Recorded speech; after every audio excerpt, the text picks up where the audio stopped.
तो कैसे हैं आप लोग? आशा करता हूँ बहुत अच्छे होंगे, घर पे होंगे और स्वस्थ होंगे।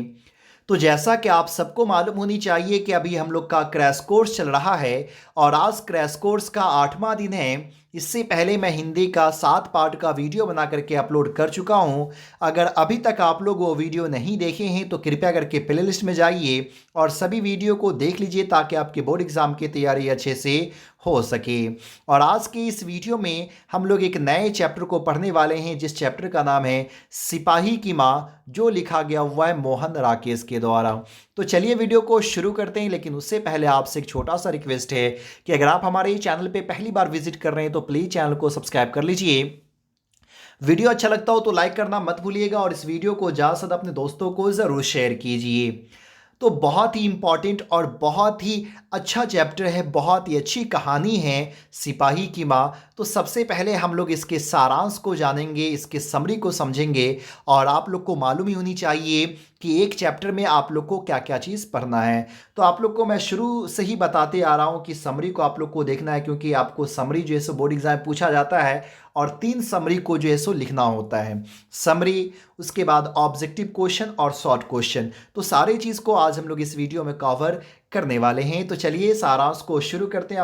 अगर आप लोग इसका पीडीएफ डाउनलोड करना चाहते हैं तो लिंक डिस्क्रिप्शन में दिया गया हुआ है, जाइए वहां से डाउनलोड कीजिए ताकि कभी भी कहीं पे भी आप इसे आराम से पढ़ सके, क्वेश्चन को याद कर सकें।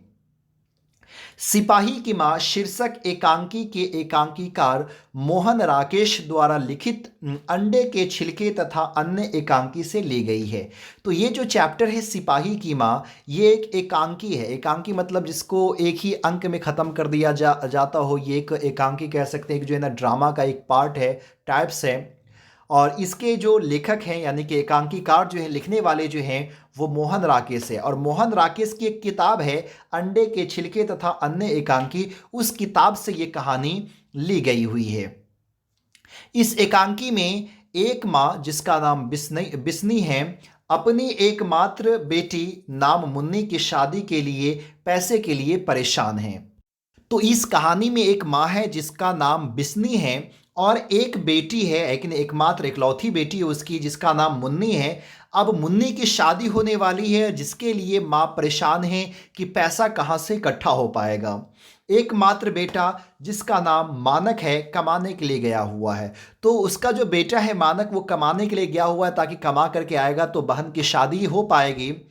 लड़ाई में उसके मारे जाने का भी भय है। और वो जो कमाने के लिए गया है ना, वो एक युद्ध में गया है, एक लड़ाई में गया है। तो माँ के अंदर ये डर है कि कहीं बेटा लड़ाई में मर ना जाए, उसकी जान ना चली जाए।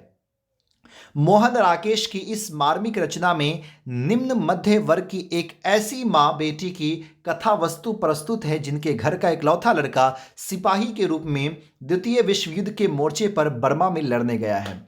यानी कि ये जो कहानी है ना, इस कहानी में ये जो कहानी है, एक मध्य वर्ग के जो लोग होते हैं, निम्न मध्य वर्ग के लोग जो होते हैं, उसकी कहानी को पेश की गई। और ये एक ऐसी कहानी जो दिल को छू जाती है कि एक माँ है, गरीब परिवार से बिलोंग कर रही है और वो एक लड़की की शादी करनी है, लेकिन पैसे नहीं हैं। और बेटा है वो कमाने के लिए गया हुआ है, युद्ध में गया हुआ है। जो सेकेंड वर्ल्ड वार होता है उसमें बर्मा की तरफ गया हुआ है ना, बर्मा में जो सो युद्ध लड़ने के लिए गया हुआ है।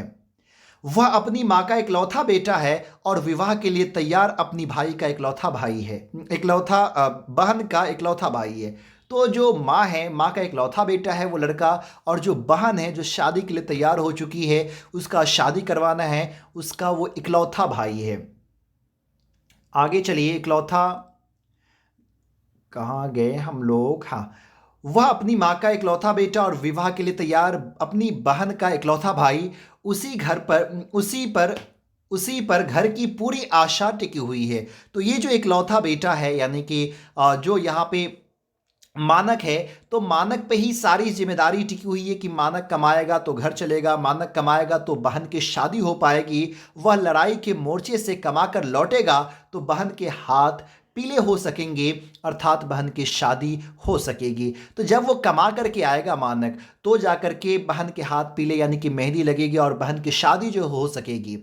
माँ एक देहाती भोली स्त्री है, वह यह भी नहीं जानती है कि बर्मा उसके गांव से कितनी दूर है और लड़ाई कैसी और किनसे किस लिए हो रही है। माँ गांव घर की है, गांव घर में तो जानते ही लोग पढ़े लिखे होते नहीं हैं, तो माँ तो ये भी नहीं जानती है कि बर्मा उसके गांव से कितनी दूर है कि नहीं, लड़ाई किस लिए हो रही है, किससे हो रही है। माँ किसी भी चीज़ को नहीं जान रही है, माँ इन सारे चीज़ से अनजान है। उसका अंजाम ऐसा भी हो सकता है कि सब कुछ खत्म हो जाए, ऐसा वह सोच भी नहीं सकती है। माँ को यह भी नहीं मालूम है कि उसका अंजाम यह भी होगा कि बेटा जो है सो आए भी ना रिटर्न, उनकी सारी चीज़ जो है सो खत्म हो जाए। माँ कभी ये सोचती भी नहीं है। लेकिन माँ को अपने बेटे के चिट्ठी का इंतज़ार दिन रात रहता है। वो जो बेटा युद्ध पे गया है, उसके चिट्ठी का इंतज़ार माँ को रात दिन रहता है कि बेटे की कब चिट्ठी आएगी, माँ को जो है सो मिलेगी और माँ जो है सो पढ़ करके सुकून उनको मिलेगा, चैन मिलेगा। लेकिन माँ को बेटे का चिट्ठी भी प्राप्त नहीं होता है। सपने में बिश्नी को मानक दिखाई देता है। अब यहाँ पे क्या होता है कि माँ जब सोती है तो सपने में जो है उनको बेटा दिखाई पड़ता है, यानी कि मानक दिखाई पड़ता है। वह उसे बातचीत करती है, वह बुरी तरह घायल है और बताता है कि दुश्मन उसके पीछे लगा है। माँ सपने में क्या देखती है कि बेटा बहुत ही बुरी तरह से घायल है और वो मानक बताता है कि दुश्मन उसके पीछे पड़ा हुआ है, दुश्मन उसके पीछे लगा हुआ है। बिस्नी उसे लेटने को कहती है पर वह पानी मांगता है। बिस्नी जो है सो सपने में है ना, ये कहानी आगे सपने में ही शुरू होती है और सपने से ख़त्म भी होती है। माँ उसे पानी पीने लेटने के लिए कहती है, लेकिन मानक जो है सो पानी मांगता है। तभी वहाँ एक सिपाही आता है और वह उसे मरा हुआ बताता है। लेकिन वहीं पे एक सिपाही, दूसरा सिपाही आता है और मानक की माँ को बताता है कि ये तो मर चुका है। यह सुनकर बिश्नी सहम जाती है, लेकिन तभी मानक कहता है मैं मरा नहीं हूँ।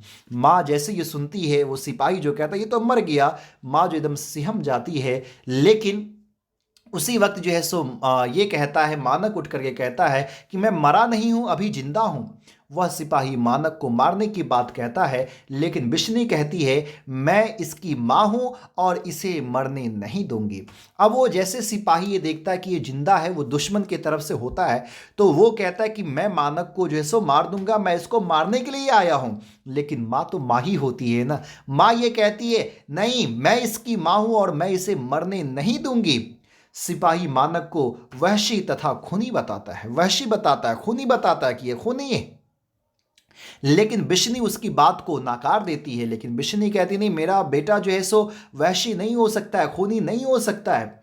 वह कहती है कि यह बुरी तरह घायल है और इसकी किसी से कोई दुश्मनी नहीं है। माँ ये भी कहती मेरा बेटा बुरी तरह से घायल है, इसकी तो किसी से कोई दुश्मनी नहीं है, तो ये खूनी वहशी कैसे हो सकता है और इसकी किसी से कोई दुश्मनी नहीं, इसलिए तू इसे मारने का विचार त्याग दे। इसलिए तू जो सोचे हुआ है कि इसे मैं मार दूंगा, ये विचार को तू जो है सो त्याग दे, इसको ख़त्म कर दे। जवाब में सिपाही कहता है कि अगर मैं इसे नहीं मारूंगा तो यह मुझे मार देगा। सिपाही फिर ये कहता है कि अगर मैं इसको नहीं मारूंगा ना तो ये मुझे ही मार देगा, इसलिए मुझे इसको मारना होगा। बिश्नी विश्वास दिलाती है कि यह तुझे नहीं मारेगा। तभी मानक खड़ा होता है और उस सिपाही को मारने की बात कहता है।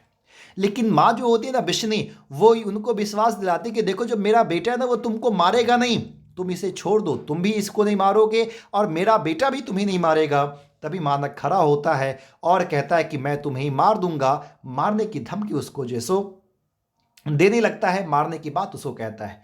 बिस्ने उसे समझाती है लेकिन वह नहीं मानता है और उसकी बोटी बोटी करने की बात कहता है। बिस्नी जो है उसे समझाती कि बेटा तुम ऐसा नहीं करोगे, उसको तुम नहीं मारोगे।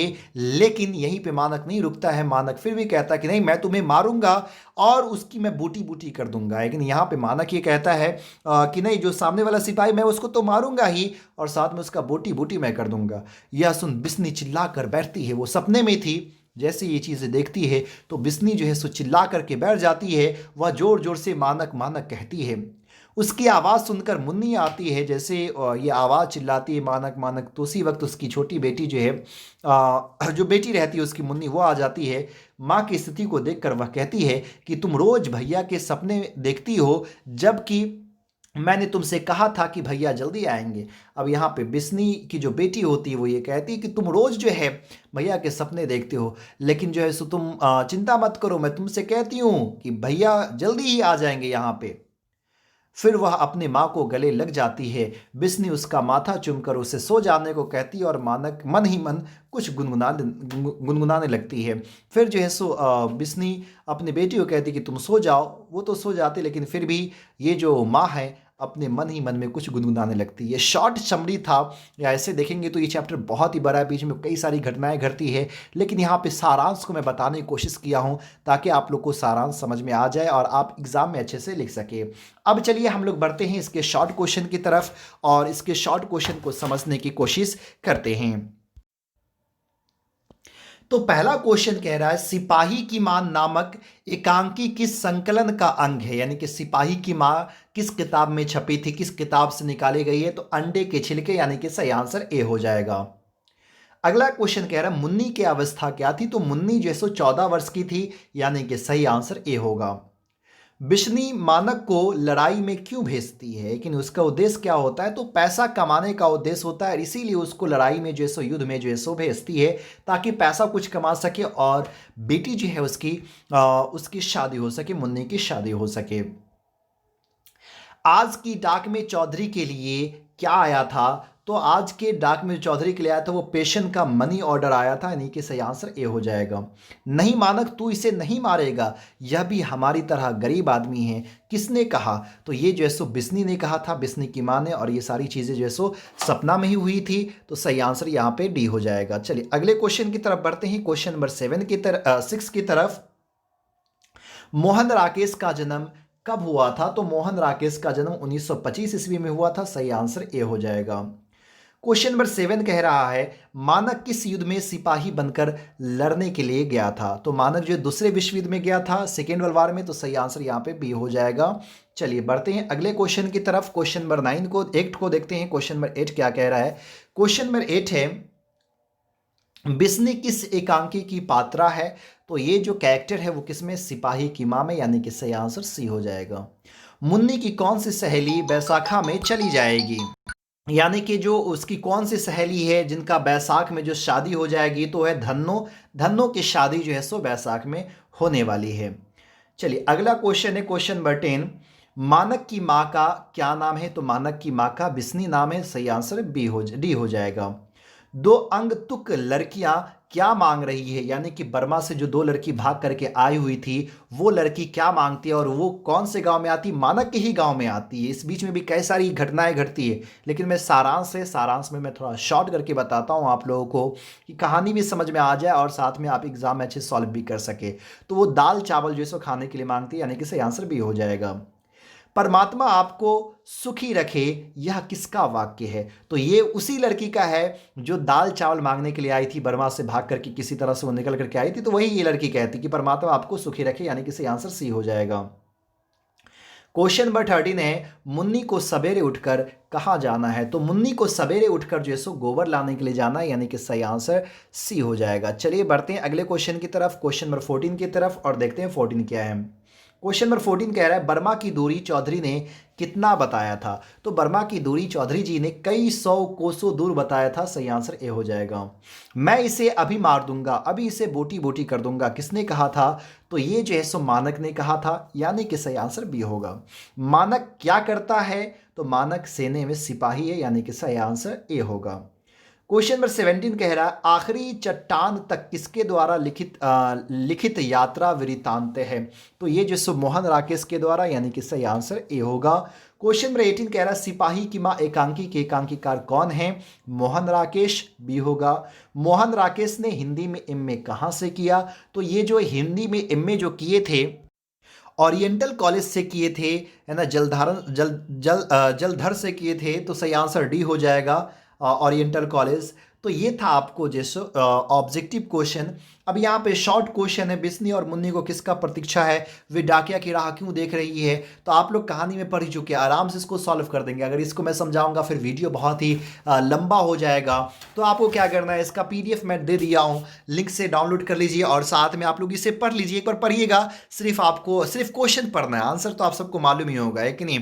अब यहाँ पे दूसरा क्वेश्चन देखिए, दूसरा क्वेश्चन कह रहा है कि बिस्नी मानक को लड़ाई में क्यों भेजती है। आप लोग जान ही चुके हैं, तो इसको बताना शायद मुनासिब नहीं है। अगर आप लोग जो है सो इसको अपने से खुद से पढ़ना चाहते, देखना चाहते किस प्रकार का क्वेश्चन है, उसका आंसर किस तरह से लिखा गया हुआ है, तो आप इसे डाउनलोड कर लीजिए और जो सो पढ़ते रहिए ताकि आपको जो सो समझ में आ सके कि क्वेश्चन किस प्रकार बनता है और किस तरह से इसका जवाब जो सो देना होता है।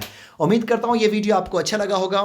अगर अच्छा लगा तो प्लीज़ लाइक कीजिए, ज़्यादा से ज़्यादा शेयर कीजिए और हमारे चैनल पर पहली बार विजिट कर रहे हैं तो प्लीज़ चैनल को सब्सक्राइब कीजिए। फिर मिलता है अगले वीडियो में, तब तक के लिए बाय।